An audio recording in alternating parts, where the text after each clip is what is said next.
Hi there, Capricorns. Thanks so much for tuning in. I'm Astrogirl, and we're looking at October 19 through the 25th.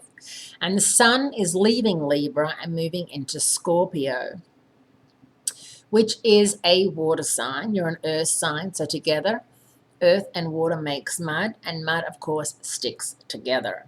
This is a really good thing for you that the Sun is moving into Scorpio. It's your 11th house of hopes, dreams, wishes, and friendship.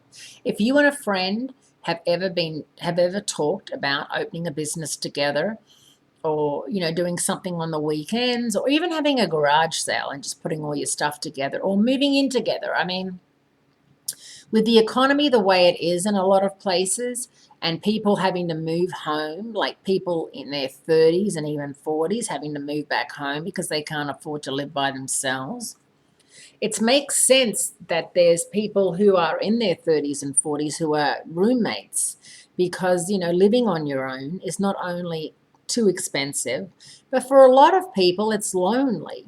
And I totally get it. I live in Los Angeles, and a lot of people have roommates. And I lived in New York before that, and a lot of people have roommates. And I don't think it's such a common thing in other places in the world that are cheaper to live. Everyone has their own place. But then I've been talking to people, and it's not just a financial thing. It's a safety thing.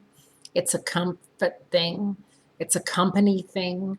And it's, if you can find someone that you get along with, who pays the rent, who's clean, etc., etc., etc., and if it's maybe even someone you've been friends with for 20 years or 10 years or 5 years, it could almost be, and the agreement is until you meet your husband or you meet your wife, or, whatever the agreement is.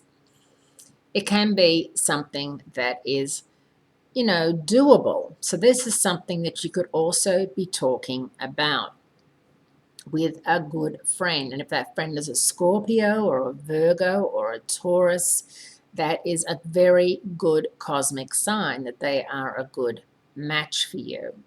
So, because the next 30 days are a time when passions and emotions run high but are not easily expressed, things may appear calm on the outside, even though there's a volcano brewing deep inside.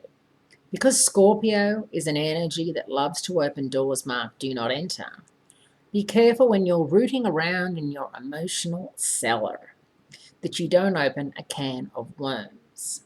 On Sunday, October 25, Venus and Jupiter get together for their third meetup of the year. And although this is usually a positive combination that brings opportunities to eat, drink, and be merry, this time both planets are in prickly Virgo, which of course is your 9th house of spirituality, overseas travel, and higher education.